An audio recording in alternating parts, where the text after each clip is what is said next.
Powered by Reb Media in partnership with TSN. It is season 6 of the Rain Dregs Hockey Podcast, and it is presented by our title sponsor, Tim Hortons. Roll Up the Rim to Win is back, and it's back until the 23rd of March, so a few days left here, Ray. You can play for a chance to win tens of millions of prizes, including the electric Volkswagen ID Buzz, ATV, vacations, gift cards, electronics, Tim's products, and so much more. Tim's reward members also can earn one digital roll with each eligible purchase of select drinks, breakfast, or meal items. Plus, while supplies last, guests can also receive a roll up to win hot beverage cup with a roll to reveal under the rim.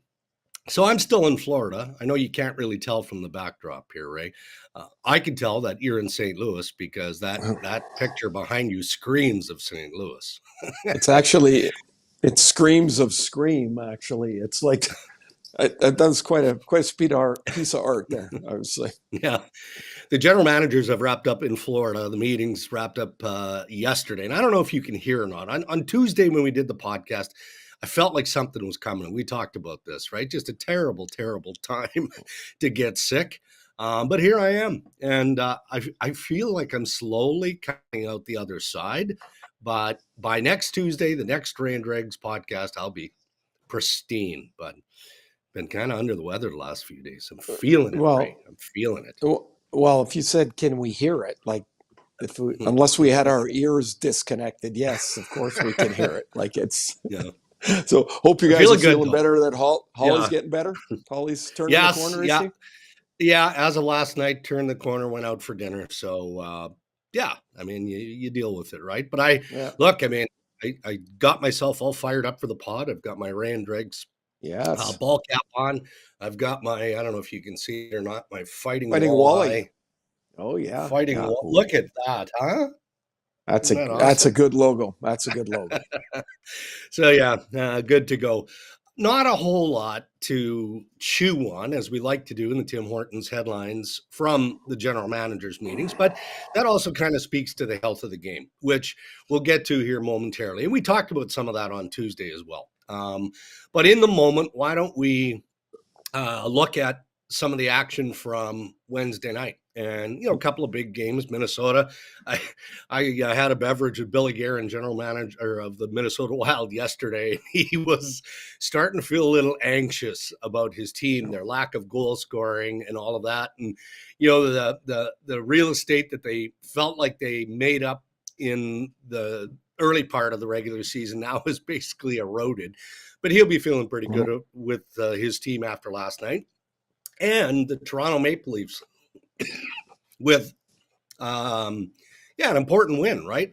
I don't know if it's at this point in the season, is it a statement game when you beat a real good team like Colorado, or do you look for the signs of what went into that win? The fact that now Auston Matthews has a couple of games, back-to-back games where he was influential. So how are they out of this kind of funk they were in, or is it still a little early for that?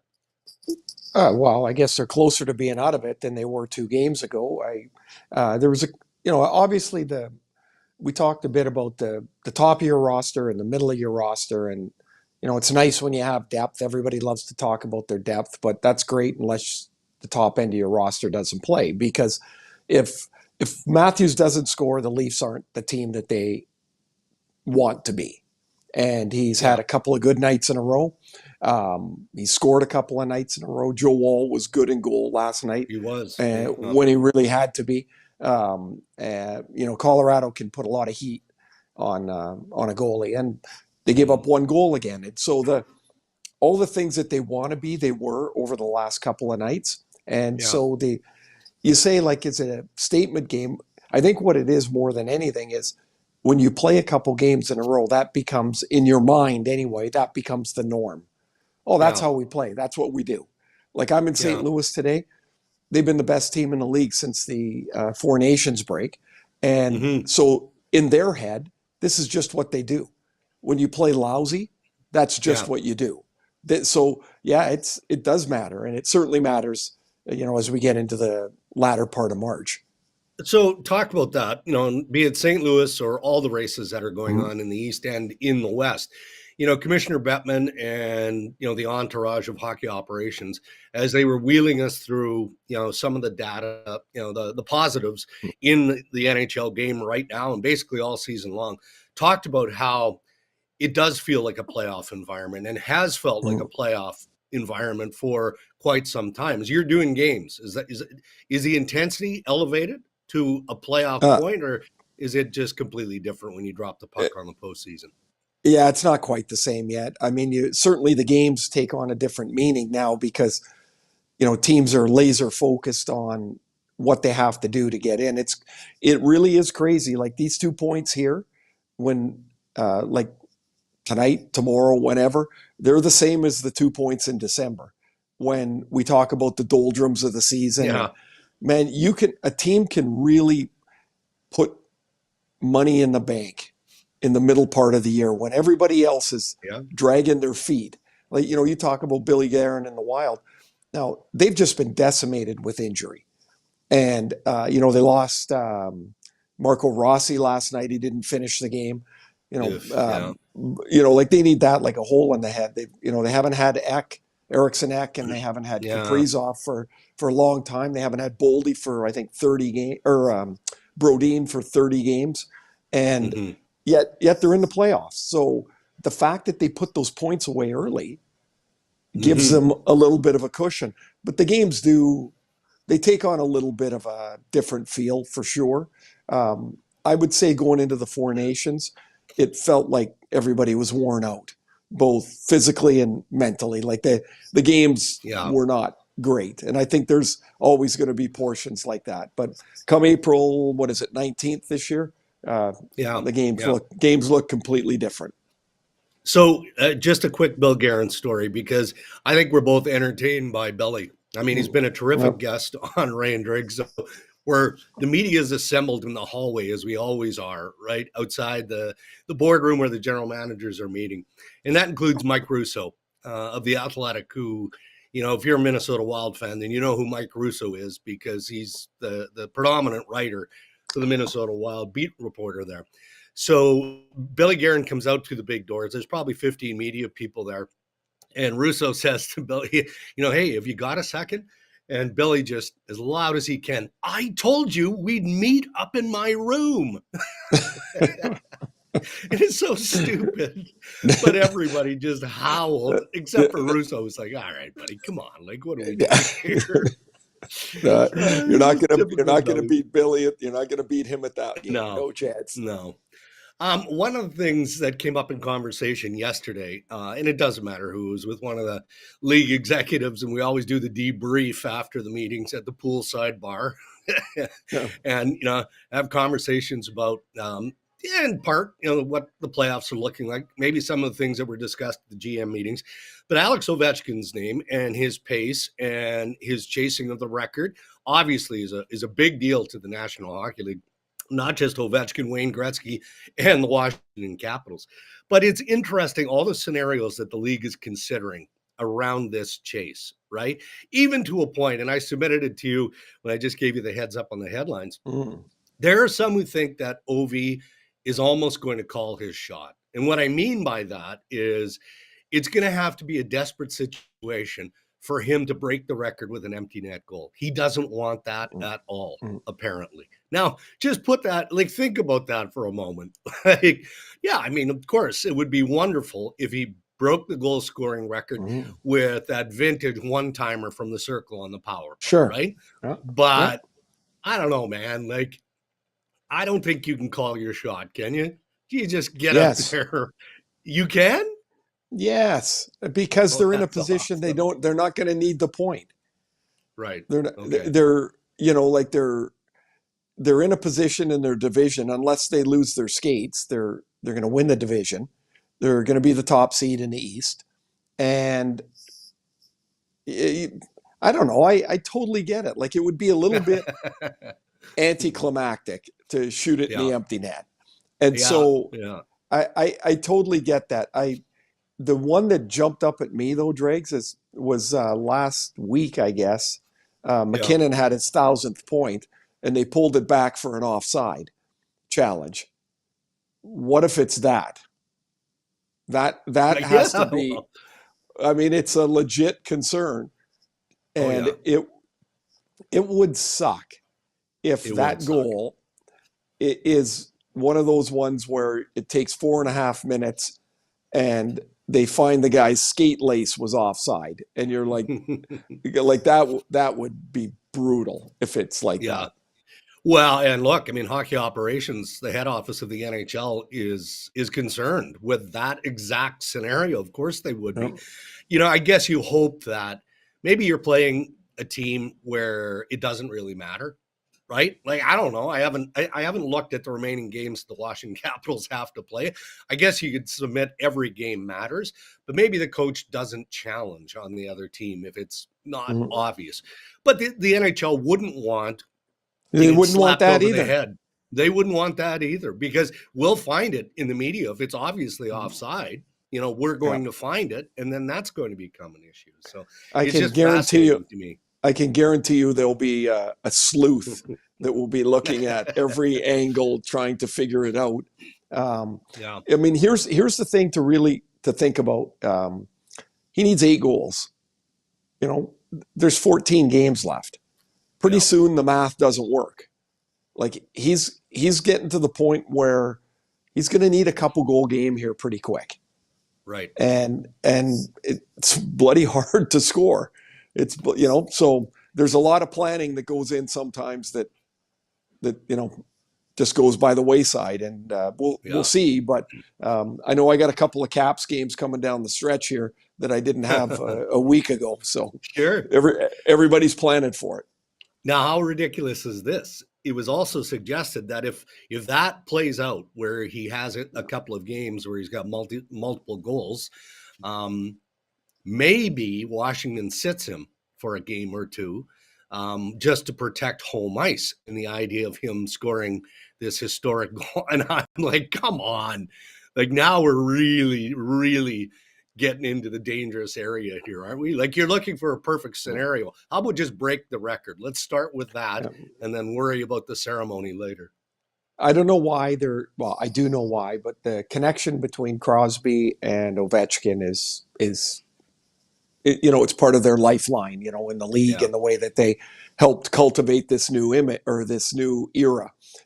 Last game of the season, April 17th, is Washington at Pittsburgh. Right. Like, wouldn't it be amazing Yeah, if it'd it be comes terrific. down to that? Yeah. And, I don't know if the schedule's out for next year, or they're probably working on it, but I sure Yeah. hope game 1, 2, or 3 is Washington or Pittsburgh at Washington. Yeah. If Well, he hey, hasn't broke it. no one related to the Washington Capitals. So I'm going to clarify when I say this, because you remember maybe a month or so ago when I suggested, hey, there's what if Ovie breaks the record? Maybe they go deep into the playoffs. Maybe they win the Stanley Cup. Is it possible he just goes, "Boop, I'm out," right? So that was suggested to me. But somebody who would probably have a pretty good read on that whole situation. And the belief is that he wants to play at least 1 year in Russia. So, we'll see how it plays out. He only has 1 year on his NHL deal. And, he, he has an economic game, I think is a fair way to put it. He could probably play a couple more years, don't you think? Whether it's here or there. Yeah, we're here or there. Well, yeah, I do think there's probably a pretty strong pull to go home Yeah. and finish a career there. I mean, if he breaks a Yeah. goal record, he's won a Stanley Cup. Like, what exactly do you have left to do here? No. Yeah, not much left. So I could see that, sure. Yeah. Yeah. Um, let's see. Oh, you know what? I want to talk about Josh Anderson. Okay. Now, Sure. you probably saw the collision with I Shane did. Pinto the other night. And, Yeah. I guess it's coincidental that collision happens. We can see that it was a very dangerous situation, right? But the backstory to this, for people who aren't aware, is that there was a tremendous amount of discussion over whether or not the NHL and the Players Association are going to be able to grandfather cut-resistant equipment for NHL players in the future. maybe part of the new Mm. CBA. And automatically, the Players Association is going to push back and say, look, probably not. We want our players to have their freedom of choice. So Caden Gooley lacerated his quadricep in January with the Montreal Canadiens. And the Montreal Canadian training staff used that as an example to say, hey, guys, we have this gear available. Just try it. If you don't like it, if it's too cumbersome, fine, just try it. Well, Tuesday night, Yeah. Josh Anderson wore it for the first time. Mm. Training staff convinced him. He put it on. There's the collision. Might have saved his year. Might have saved his career. How do you know? We're never going to know. Mm. But how wild is that situation, given the fact that there was a big deal made here in having the conversation and, the personal touch of Tom Fitzgerald and his son, Casey Fitzgerald, who had his throat slashed playing in the American League. So it's just wild that we would have that example so soon and as part of a week of conversation on this. Yeah, I don't know if you saw the end of the highlight. They go back to the bench with Anderson, and Yeah. he's got his hand down in his skates, and he's he thinks he might be cut, and he puts his Yeah. hand up, and there's no blood, and then he's Yeah. just sitting on the bench, and he's looking out on the ice, and he just goes, "Wow!" Like he knows that Yeah. he's cut without these socks that he's wearing. Yeah. I'll give it a quick little story. So I'm playing junior. Nobody wore visors back then. Right. And playing in Saskatoon, and Wendell Clark's a defenseman. And he steps up in the middle of the ice and just blows me up. Like just boom. I don't even see him coming. And he smashes his shoulder into the top of my helmet. And I get a impact cut. And I get a bunch of stitches on my forehead. But that's the guy that did the stitching, by the way, as he's stitching me, he goes, "Whoa, it's kind of dark in here." Frick, he's stitching Great. me, right? And I'm like, I'm gonna stitch my eyeballs shut. I don't know what he's doing. So anyway, I come back and I can't get my helmet on because now my head is swollen. Of I can't course. pull it Yeah. down like normal. So I get a visor and they put it on, and Yeah. I wear the visor for, I don't know, 10 days until I can get my helmet on. So the first game that I'm playing, without the visor, of course, because I took it right off again, Yeah. I'm sitting on the bench and a puck comes and deflects off the top of my helmet and goes up into the, wherever it went. And I turned around to the trainer and I'm like, I'm going to put that visor back on. And so I never took it off again. Wow. And so that was kind of like to me, it was my warning, like, okay, we gave you one here. And it's, I can see why guys resist it. It's, we talked about that, you've never worn it. Why would I wear it now? Yeah. But it doesn't seem like it's too far a bridge to cross. And there are times, right? There were no helmets at one time, and everybody fought that. There was no visors, and everybody fought that. And like this just seems the evolution of safety. It's available. Why wouldn't you take advantage of it? Well, speaking of Josh Anderson, let's just provide a quick thought on the Montreal Canadiens and their push to lock down that playoff spot. And earlier in the week, Kent Hughes, the GM for the Habs, said, looking into the offseason, now we can see that the pieces of the Montreal Canadiens right now are pretty good. But, that group, that organization is going to want to add. But he pushed back a little bit and said, well, we're not going to spend like drunken sailors in the offseason here. So when you look at the lineup in Montreal, where do you think they should invest? Or is it too difficult because, aside from the free agents that, we can project are going to be available, you're just not sure what is going to be available? Yeah, when I watched them last week in Vancouver, I mean, they've got a terrific first line. There's a drop certainly past that. I know they're jumping up and down and can't wait to get Demidov there. And they've got a lot of really intriguing, apparently, prospects that we don't see yet. They're either in college or junior in the American League. The position they're in, they're going to get younger before they get better. Right. And so I would say the add or the need is maturity to the game. Like because you're going to have more kids learning the league. Mm. And you can't fast forward past that. They're going to have to come in. They're going to have to stumble and fall and get up and figure it out. But they've got a lot of things to look at in Montreal, and I think you can be really encouraged, not just for like a one and out success. I think there's a real team sitting there. Yeah, I joke about it on Montreal radio on occasion because the Sidney Crosby conversation pops up, right? Yeah. And, I guess people still believe, and it's fair to speculate on what Crosby's future looks like given what Pittsburgh is facing. Kyle Dubas continues to say they're going to try and expedite the process there. He's got all those picks that he talked about on the podcast last week that he can parlay into players, no doubt about that. But there is this dream scenario in Montreal that maybe Sid just decides, nope, I'm not going to be part of a renovation or a rebuild or any of that in Pittsburgh. I want to try and chase, and I want to play in Montreal. I mean, the Montreal Canadiens, like any other team, would move heaven and earth to acquire Sidney Crosby, but I don't think that's the level of experience that you're talking about at this stage.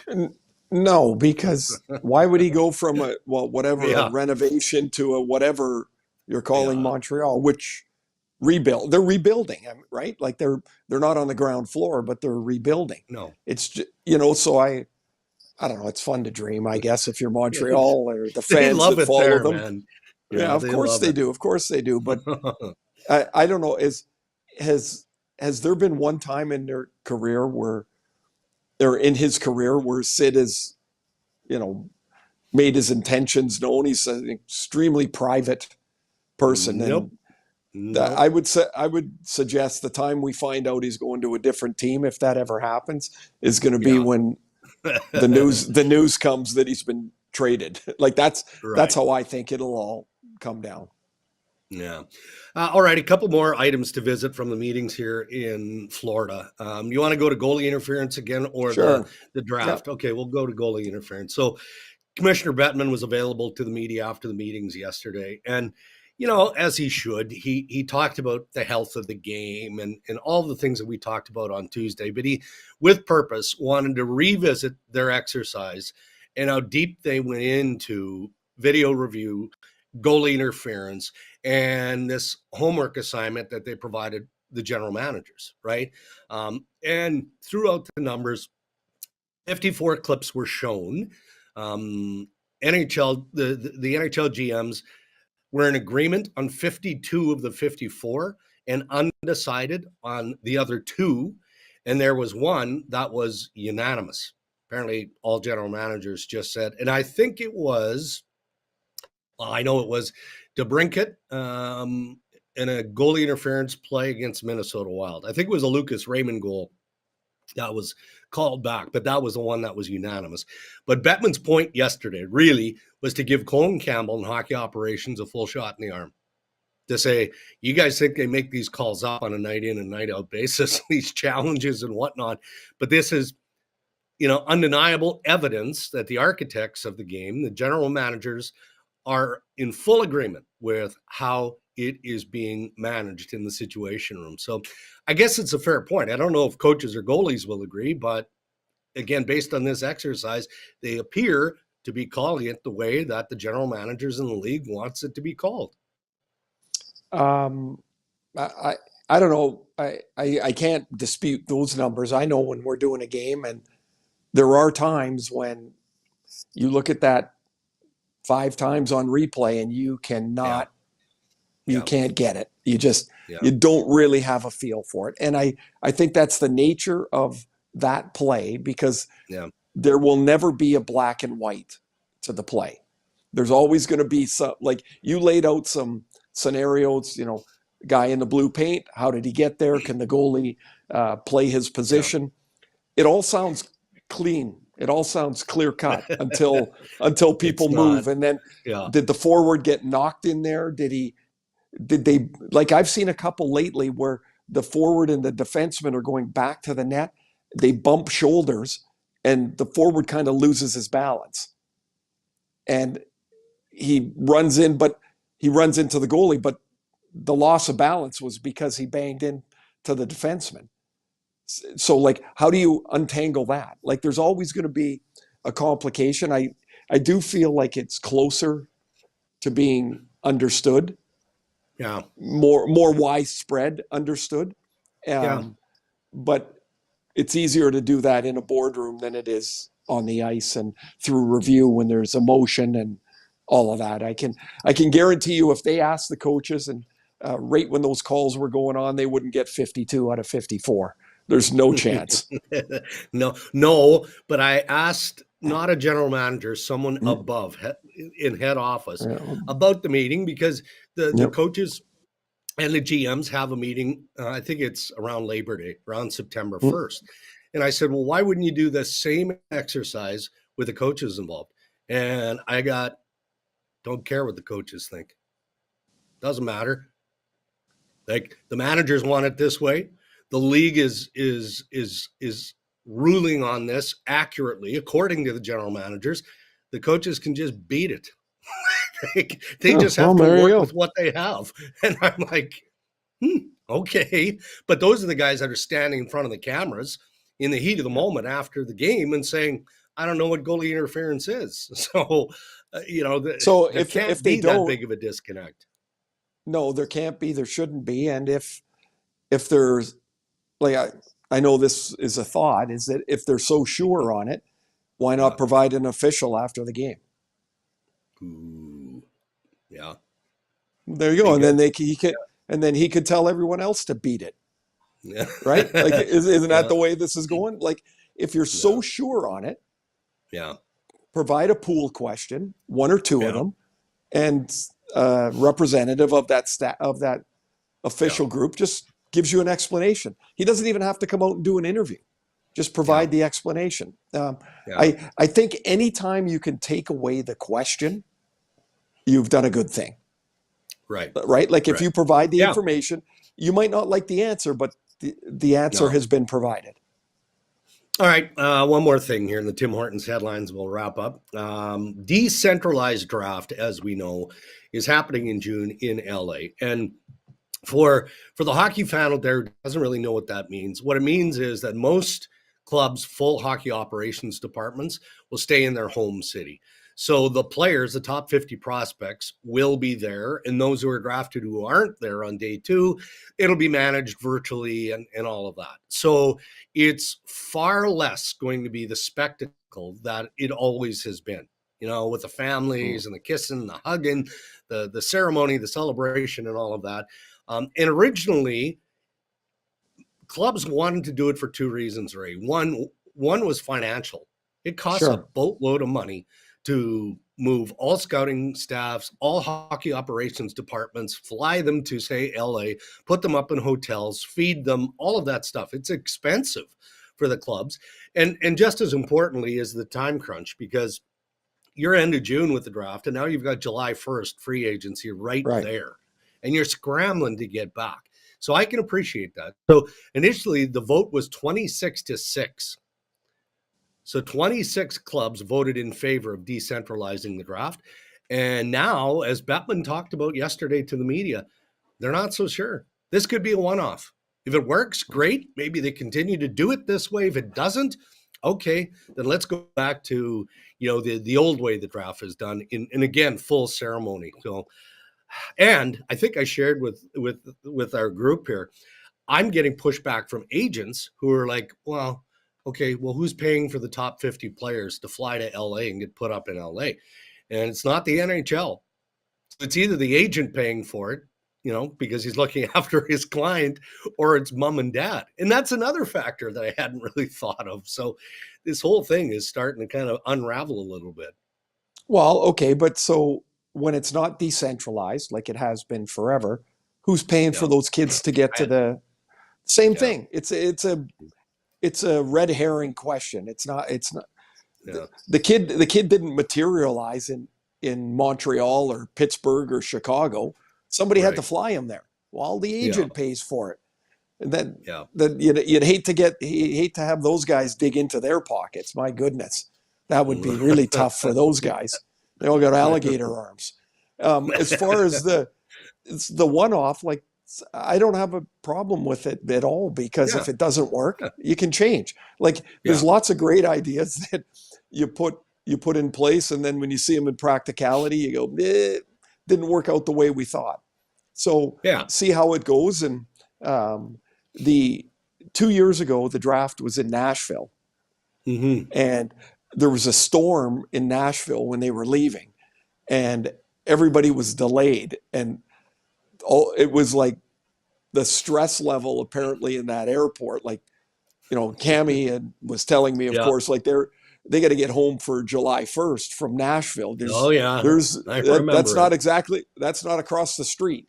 And, and so, but even the people going to Toronto, they're like, well, wait a minute, how are we going to get back? And because it's a big contingent, as you mentioned. So yeah. I get both sides of the argument, but they'll take a look at it, and the teams will reassemble and say, yes, it was a good idea, or I bet you that vote's not 26-6 next time, though. Not even close. It won't be.